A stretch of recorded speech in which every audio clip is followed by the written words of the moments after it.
Hello, this is Lisa from Art for All People And Jaylan, and We are we're here at with- Palance. studio in Ojai.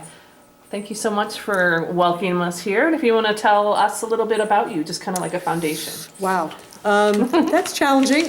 What can I say? I've been in California for about 10 years, doing work very much under the radar, not so much really in a social way. And that's been in retreat, really in retreat here, to kind of figure out what's next for me. But before that, I had founded two community studios in Chicago. And so over the course of maybe 10 years there. And before that, for 25 years as an art therapist. So the work has evolved over time, and it's still evolving, and I don't know quite exactly what's next. So.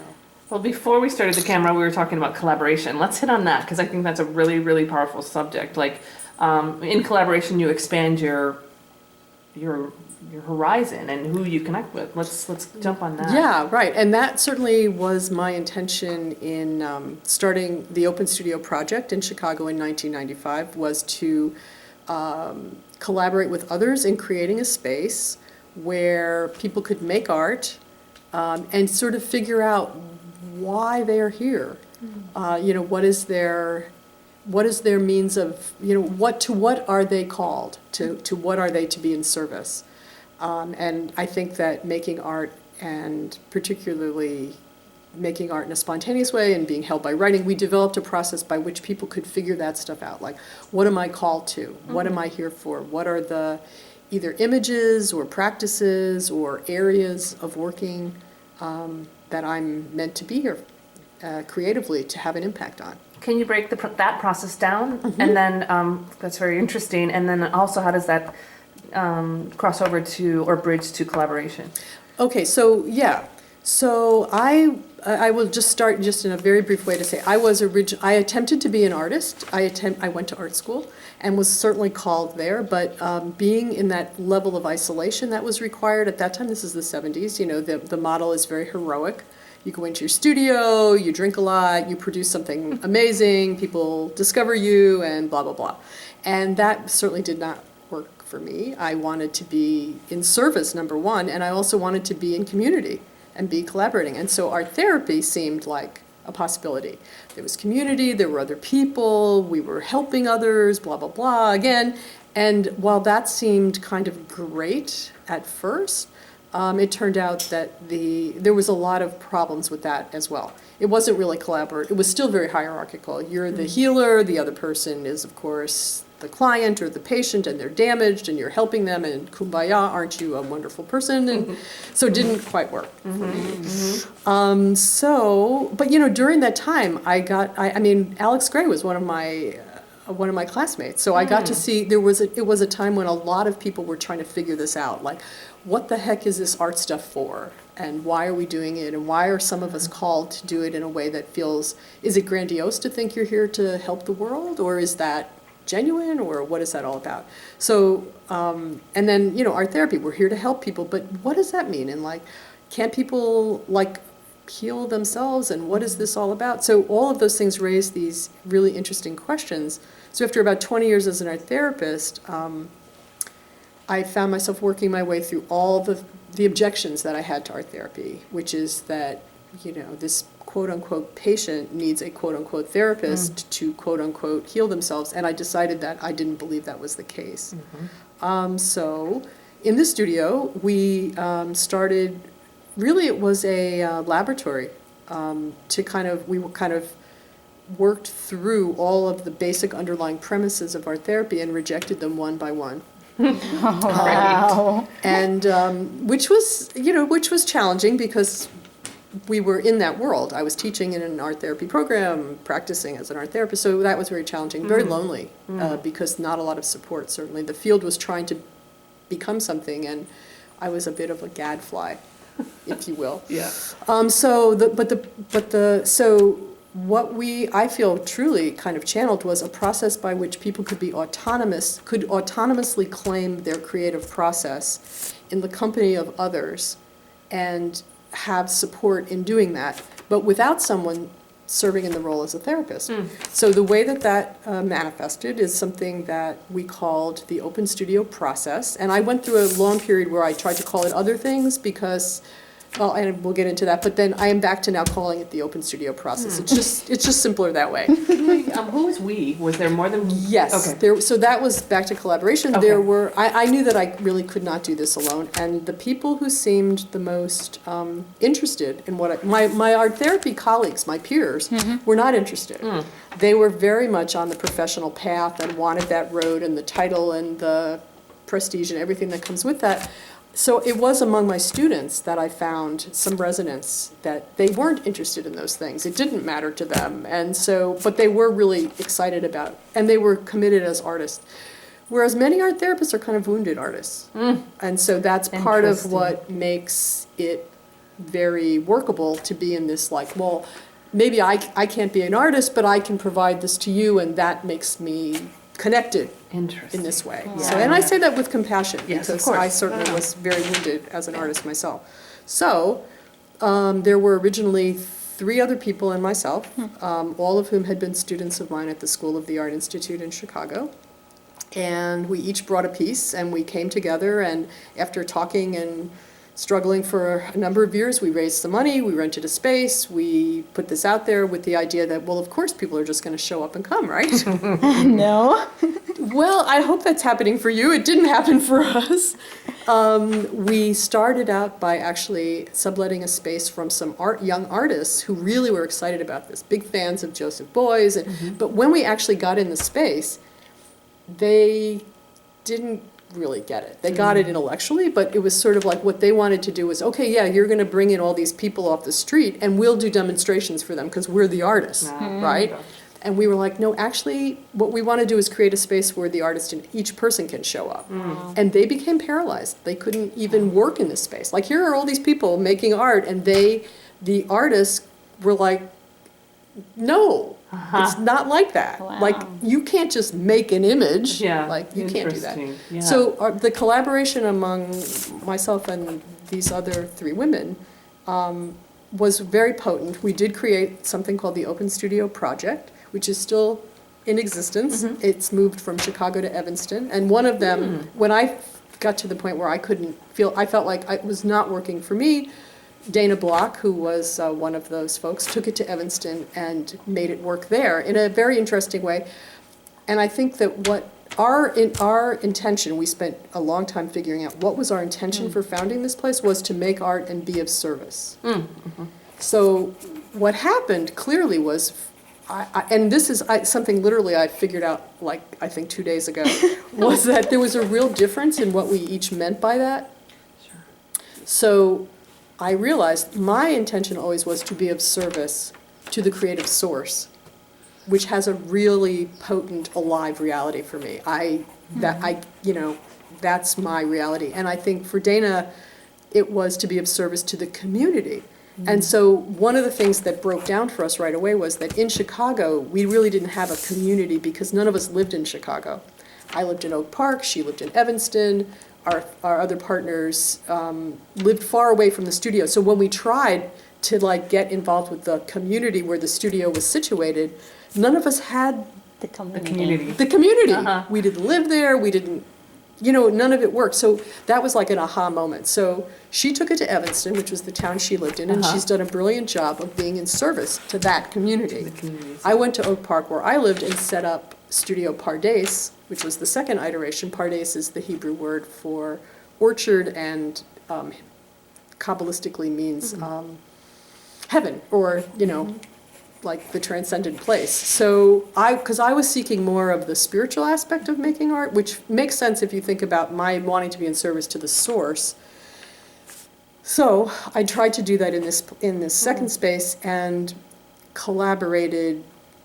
was trying to collaborate more within my own community. So I did this joint mask project with a homeless agency and did lots and lots of community collaborations, which were wonderful and fantastic and wore me out completely. And there was this other funny piece, which is what brought me to California, which was art making in and of itself started to feel like like a little off for me. Like making images, like just going into the studio and making images and writing about them and sharing them and having shows. It was like something's missing here. And it began to feel like the studio was kind of like Plato's cave, and we were just watching the shadows on the wall. And somewhere else, real life was happening. And that was just devastating, like devastating. Like my whole art life is about this. This is about art making. And now I'm feeling like maybe it's bogus. Maybe this is not real. And what was calling to me was the natural world, the world of trees and mountains. And so it was like both of those studios, interestingly enough, did not have easy access to the outdoors. So the next piece was, you've got to find a place where you can open the door and see trees. And here you are. So here I am. So that's Wow. where I've been for the last 10 years. It's like, okay, so now what does that mean? What does that mean? And what is that, should I stop making art? Do I never make images? I mean, like, kind of like, how does this all come together? But that was, the next piece was the collaboration that I need to be in service to the source is not just people, but the larger natural world. I need to be collaborating in that way. So I can't say I have that all worked out yet. It's process. Can you talk about Wow, this is when you're good. being in service to the creative source? What does that mean? Yes. So the process, let me just also describe what the Open Studio process consists of, because that will help you understand that. And that is, the first thing that happens is I get quiet. Whoever is doing this, you get quiet. You concentrate on your breathing, you're aware of your body, and you allow an intention to arise. So an intention is, what is the experience that I would like to have in this moment? So typically, part of my intention is to be of service to the source, and then I receive whatever that might be. But at the same time, an intention can be as simple as, I make art and relax. I explore color. I paint a portrait of my daughter. I play. I mean, so the intention is what creates the experience you're going to have. And this for me was, when we discovered intention, that was really a revolutionary piece of this whole process, because that freed us from sort of the art therapy issue of, I have to tell you what to do. I have to create an experience for you. Like, here's a mandala, you paint inside of it. Here's, 3 colors, you make a painting. Make a painting of your family. Like that, it completely destroyed that. Like, I don't have an intention for you. You discover your own intention. That was a very critical piece. So having the intention to be of service to the source means that once I make that intention, I listen. And I look for clues, and I kind of internally intuit what is it that I'm supposed to do. So sometimes that can be making stuff with materials, as certainly that can be part of it. But some of it has been, I move rocks around. You'll see later when we go in the back, we dig a big hole for a pool and put water in to make a space for the creatures that live in this environment to share a space where there's water. So some of it has been quite large and challenging, and some of it has been, just making stuff. So listening and intuiting and trying to allow is really, that allow is, very purposeful. It's like, I don't know it's not a car that I'm driving, it's a path that I'm walking. And so it's a challenge, and the practice is to listen. So the intention is one bracket of the process. The second part is you do something. Usually, traditionally we were having people use materials and make images, and sometimes for me it's something in the landscape. And then the third part of it is the harvest, which is the witness. Sitting Harvest. in witness to whatever came up, and then really allowing whatever comes up to be what comes up. So like, this feels stupid, or I don't like this, or I don't know what the hell I'm doing here, or this is beautiful, I'm so happy, or whatever it is. And then dialoguing with the image and having the stories come up, and really harvesting, because the source, to me, I feel, speaks in images. And so now, my idea of the source in the studio was always kind of a disembodied kind of thing. And here, very often, the source is a particular tree that I Oh. sit under, or a particular place on the property where I just go and sit and listen. So the source, my view of what the source is, has expanded and kind of shifted in a lot of ways. And so interesting, like what I was doing before you came here is, I've written a novel, which is different than, my other work. And the novel is actually a alternative history to how this process came into being. And that's, and the novel was finished in 2008 and has been sitting and waiting. I know it's there, but it's not resistance, it's just like it wasn't time, and now it's time again. And I don't know, but I know that it requires collaboration. I don't know what the collaboration yet is and how it will come, but it needs to come into the world. But it's like an alternative history.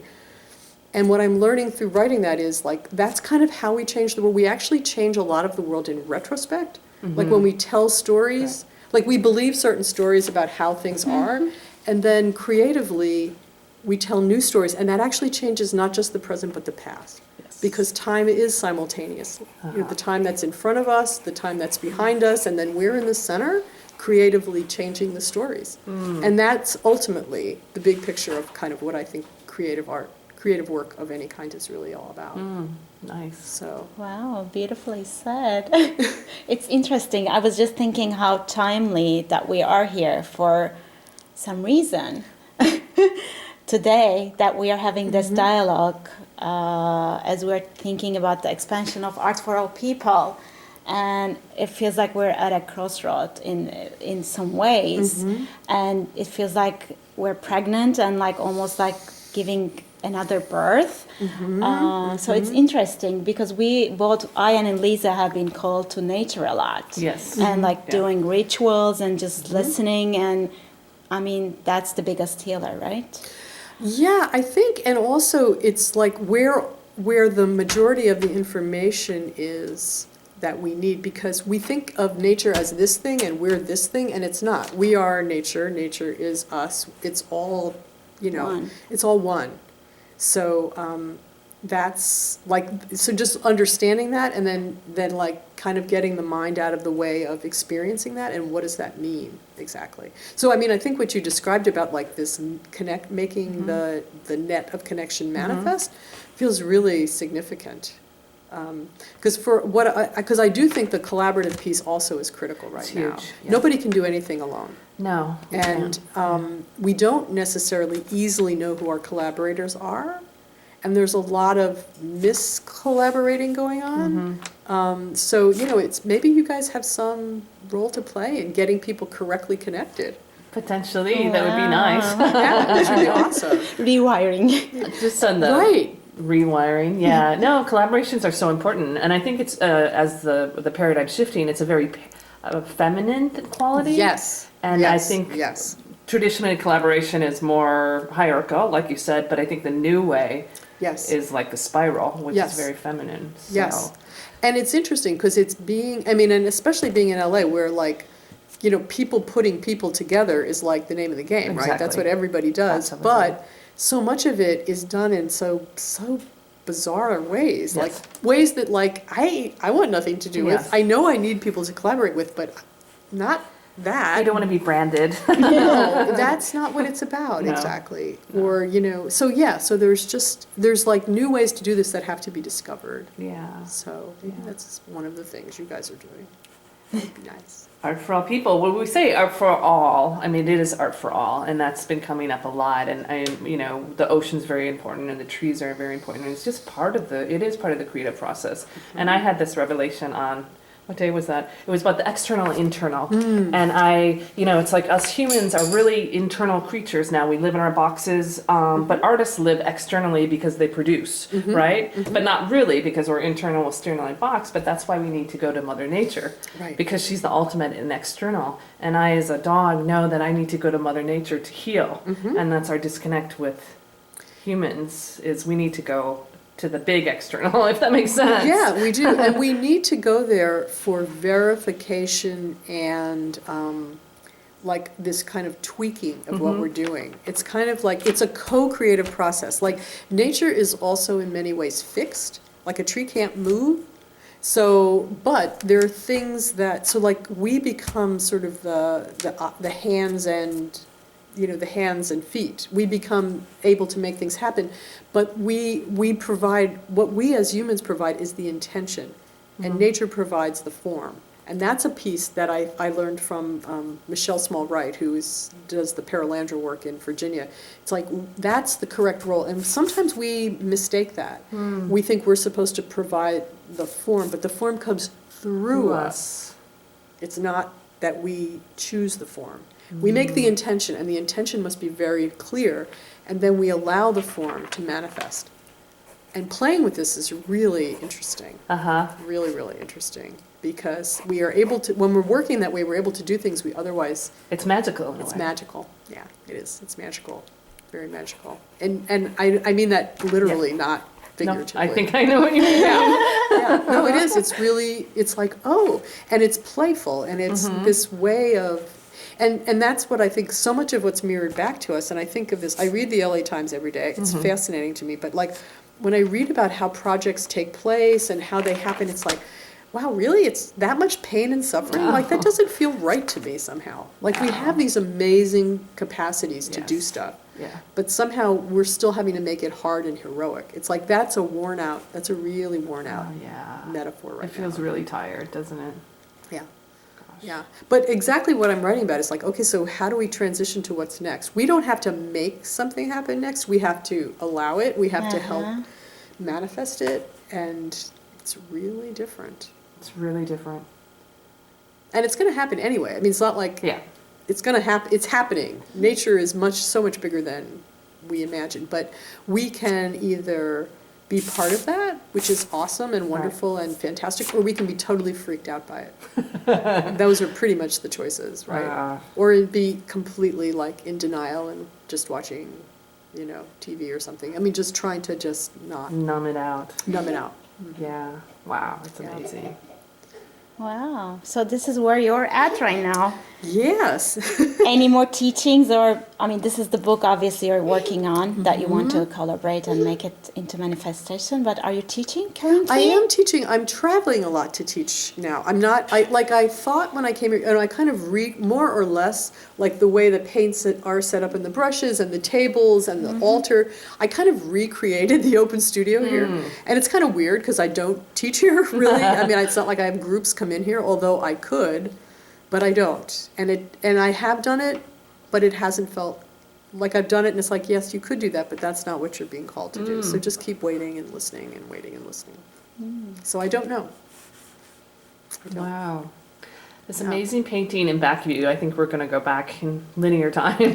Sure. Let's talk about it. You said, I think you mentioned it was the first painting. It was one of the first really large major paintings that I created during the open studio, when the open studio process kind of revealed itself to us, which meant like it started on one sheet, and the idea is this means of painting is based.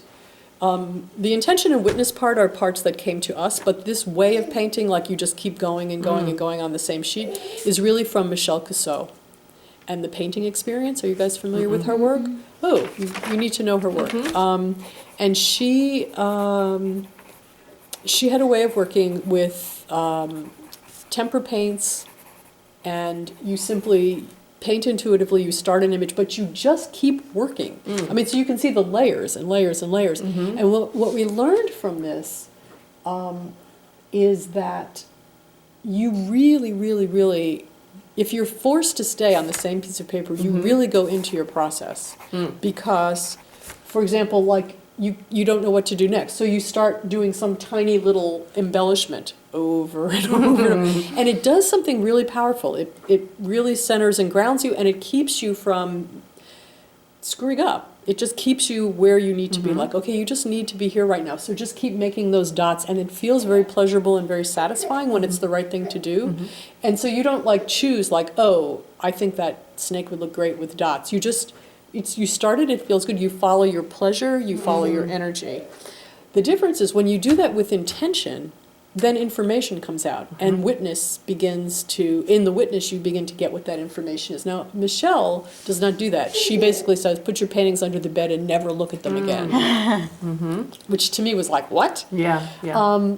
But I can see at this point, there is also something about not being too literal about, I have this information, it's giving me my marching orders, and now I do this. It's like the time frame, I think she really is onto something in terms of the time frame feels like it needs to be stretched out. Like you, and then what happens also is then, so you do an image, but it needs more space, you just add more paper and you keep painting and painting. I'll show you later a painting in the house that is about 7 feet tall. Wow. But this was the first one of those where you simply let the image drive you, what needs to come next and what needs to come next and what needs to come next. And so a tremendous amount of amazing information came to me out of this. But this was very different than any kind of artwork I had ever done before. And it took some getting used to. What was the artwork you did before? Was it?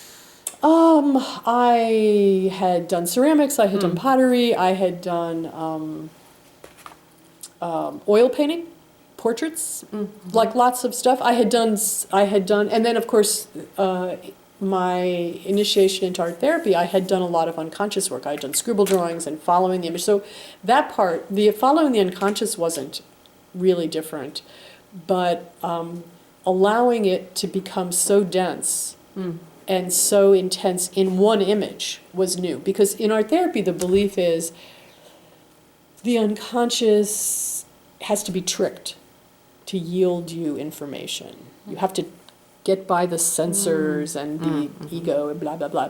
But in this way of working, the idea is more that it almost feels as though imagine for a minute if all around us it's like this, like in the whole world. And we're choosing through paint to just focus on a window into that space. But this is really what it's like. Yeah. Right? And so you begin to learn that the sensor, we do use a sensor if we're feeling overwhelmed, but we don't have to be, because the materials will hold all of our anxiety or anything like that. And pretty soon we're just in the pleasure of making marks. And it's not till we step back. And if we step back and there's so much there, then we don't have to really focus on, oh, it means this or it means that or it means the other thing. It's just like, let's just understand that this is how it is. There's endless information. And so this is something now that nature has taught me. That's also true in nature, right? Yeah. Like there is the microbial level, there is mycelium under the ground.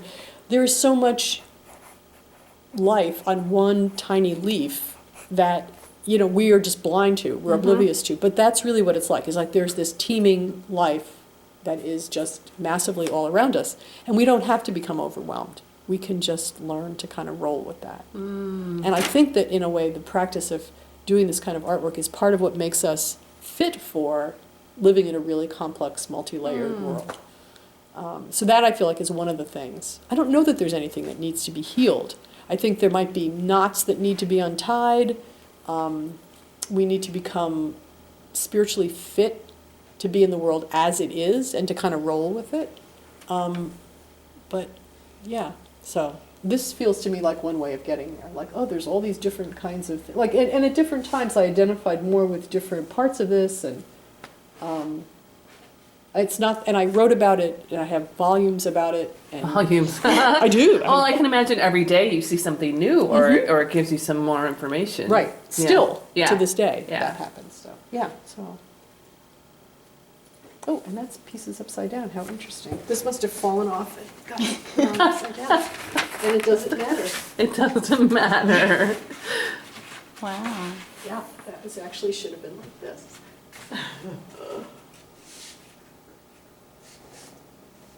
But it's the idea that within the source, everything exists.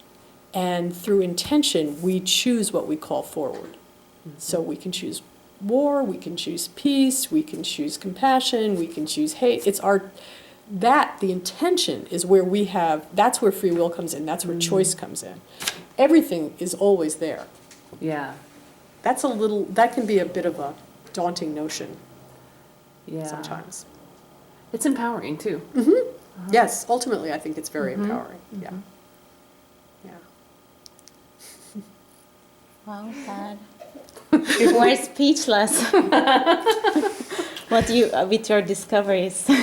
It's amazing. Yeah. So the process has led you in, I mean, you know, there's, how do I say this? It's led you to be a more spiritual human being, right? Yeah.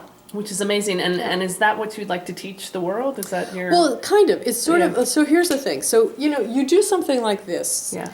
and you realize, in the world of art therapy, let's just say somebody created this, they would be probably crazy, right? I mean, I had the experience when I wrote Art as a Way of Knowing, my first book. I was in a doctor's office actually waiting for an appointment, going through the proofs, the photo proofs for the book.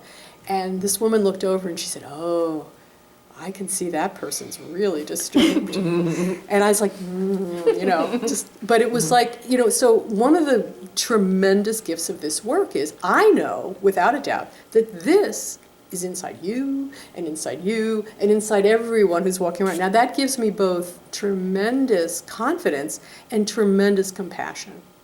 Tremendous compassion. Because no matter, you know, no matter how glamorous or achievement, you know, tremendous achievements people make, or no matter how broken down they seem, this lives in everybody. So it's like, that's one way of feeling like, wow, okay, we really are all in this together. And so there's nothing you could say that could shock me. There's nothing, you know, that could, you know, make me think, oh, you should be outside the realm of the human condition. No, that's not possible. So there's that. That's a piece of this work. And yeah, I would like people to know that truly there's nothing to fear.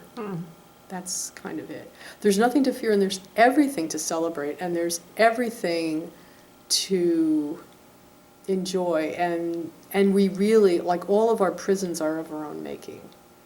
And so I guess that's, you know, that's the main thing. It's like, nature loves us. She's not trying to kill us. She's not, I mean, as much as we have done things that haven't been the best for the planet, I really feel like we think of ourselves as being in some sort of adolescence. Actually, we're like toddlers who think that they have this enormous power. And while we do have power, it's not that. It's not what we think. And so it's not like, nature's not punishing us.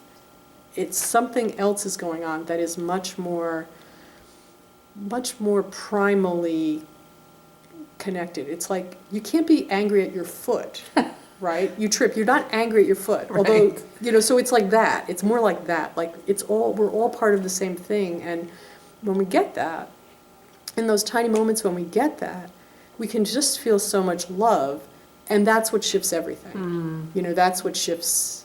That's what I have, at least in my experience, that's what shifts everything. It's like when we can feel those moments of like, oh, you know, you're just trying so hard. Everybody wants to be good, and everybody wants to be right, and everybody also wants the dark to be out there in somebody else that we can lock up. And it's just not that way. It's all in all of us. So I guess that's kind of what I'm going for. It's kind of big, but. It's huge. Yeah. It's almost like she's waiting. I mean, Mother Nature's waiting for us just to talk to her and say, yes, exactly. We love you. And then she'll be like, here you exactly. go. What do you want? How much you want? Exactly. Yeah, exactly. And that's what I feel. And a lot of it has been that calibration. Like in Open Studio, when we learned about intention, we all went through this period, many of us, because there were a lot of people that came regularly, where it was like everybody's intention was, you know, I want it all. I want the good. I want to be good. I want to do good. And you'd get something that would just knock you on your butt. It's like, that's not really what it's supposed to be. None of us have to save the world. We just have to do our part. Right.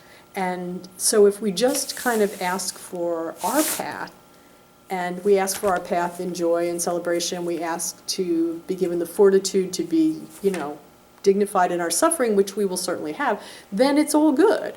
Nobody has to save the world. None of us have to save the world.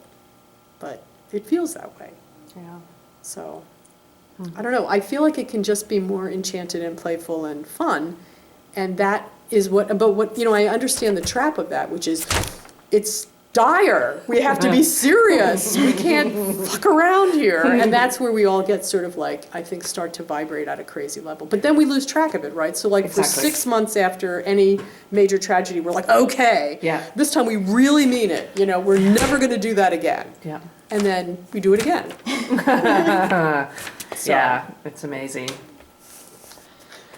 Wow. Okay, so one final big word. Tell us one word. What does art mean to you?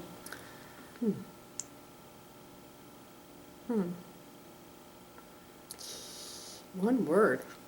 That's really hard. I would say, the first word that came to my mind was pleasure. Pleasure. Yeah.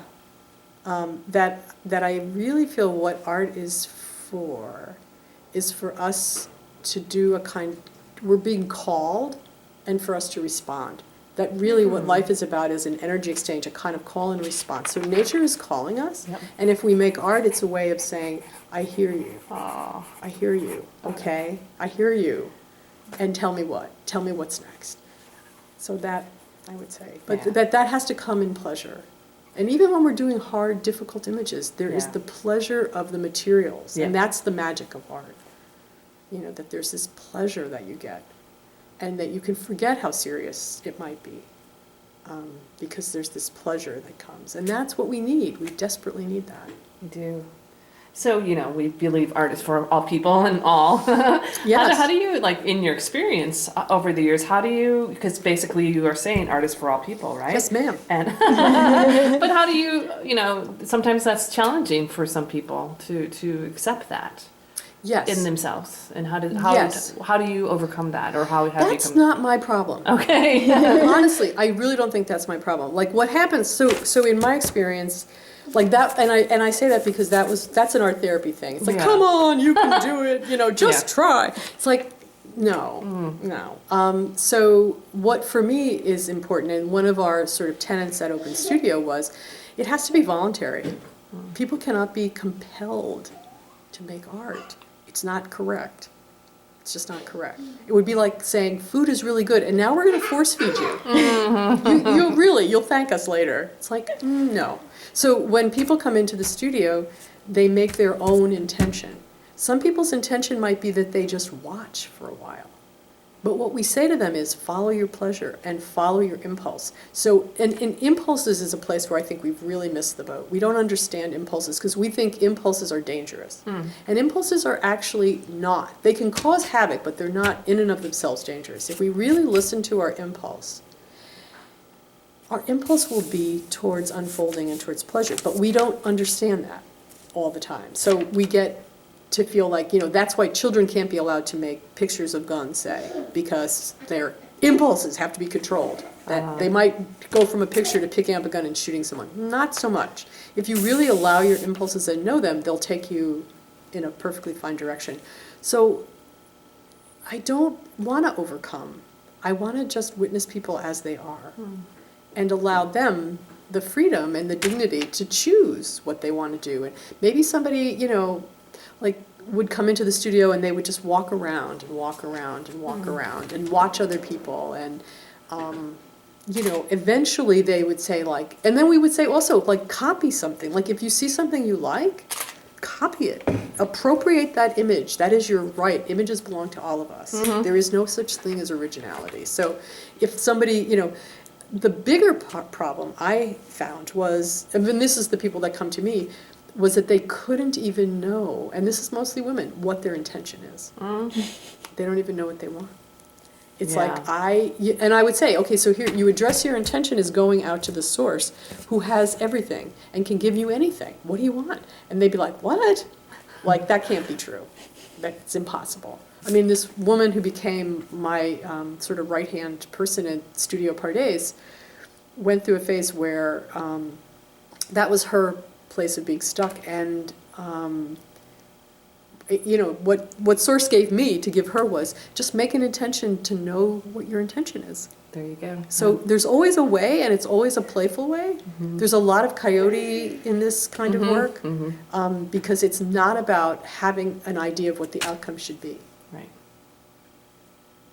You know, if you're an adolescent and you don't want to do this because, I mean, in that sense, you know, schools, I worked with schools and kids would come to me and, you know, they'd come there, but they didn't want to be there. It's like, you know, you can do anything you want. You can sit here and do nothing as long as you don't interrupt with my process and anyone else's process, and that's fine. And if your honest intention is, I get through this next hour so I can go out and get high, more power to you. Put it down. And if your desire is to paint pictures of penises or gang symbols, like, you just go for that. Do whatever you like. And that really was important. It was like, wherever you are, come as you are is fine, anything. There's not some magical thing. So I don't care, because I don't think, I mean, while art should be available to all people, it may not be their path. Their pleasure may come in cooking, their pleasure may come in gardening, their pleasure may come in, I don't know, sorting laundry. So you think art is healing or no? I don't know what that means. I don't know what that means exactly, because I'm not sure that I believe that healing, I mean, healing like a wound heals, you know, it changes and it disappears a little bit.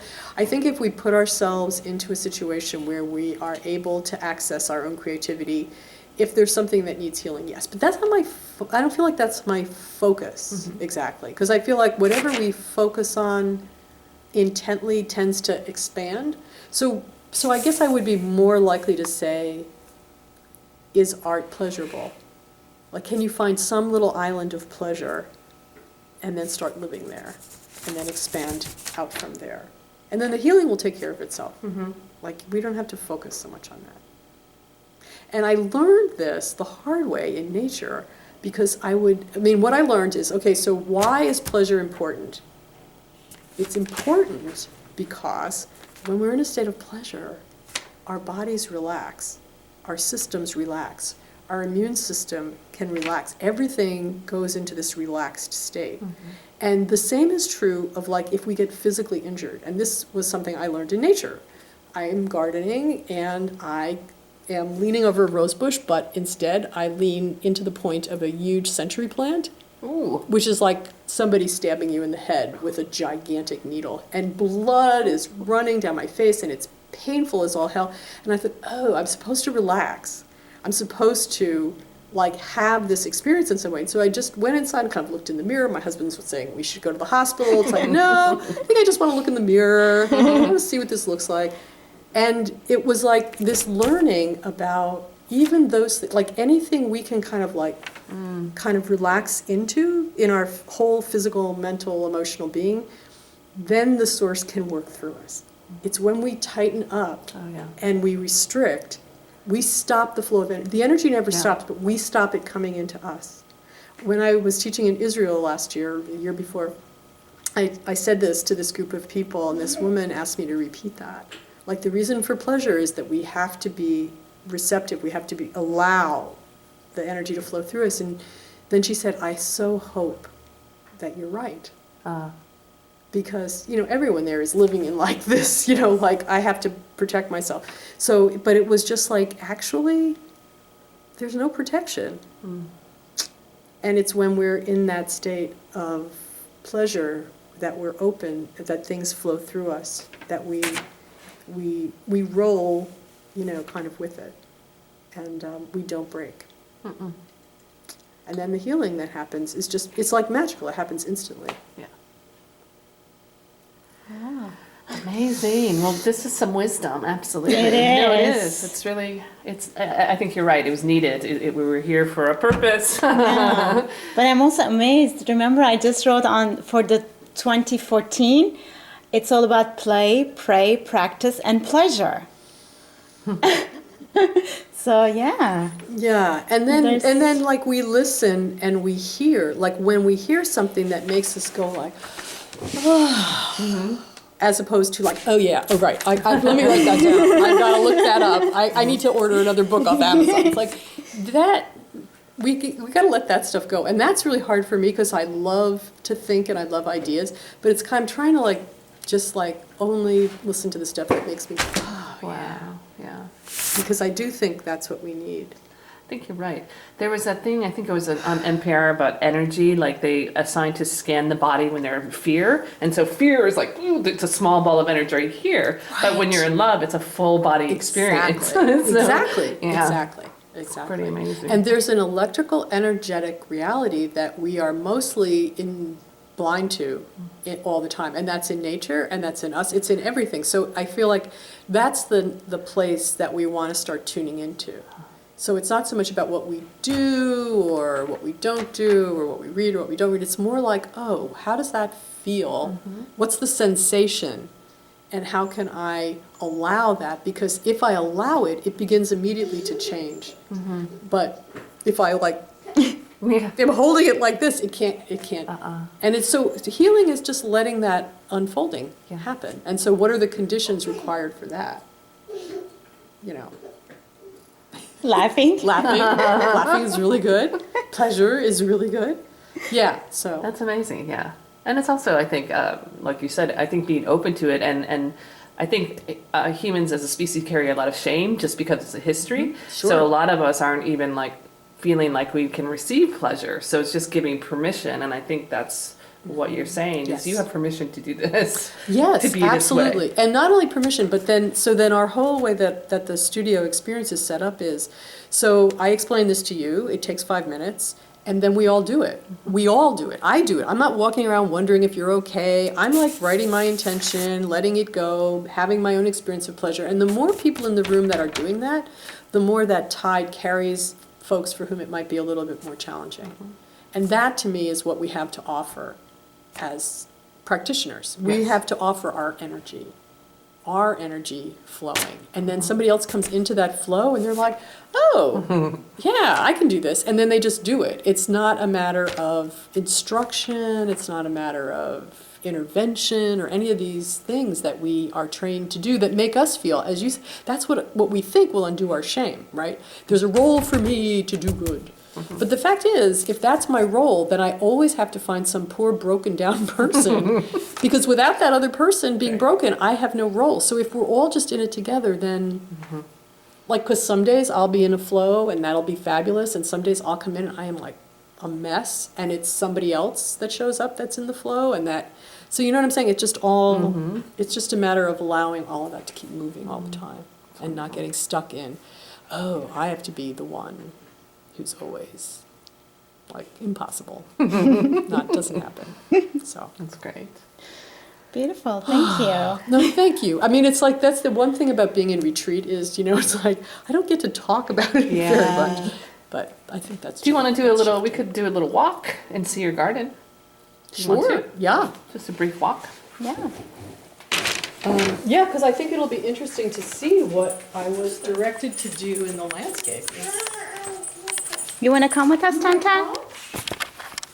Let's go for a walk. I don't think you need that though. Look at like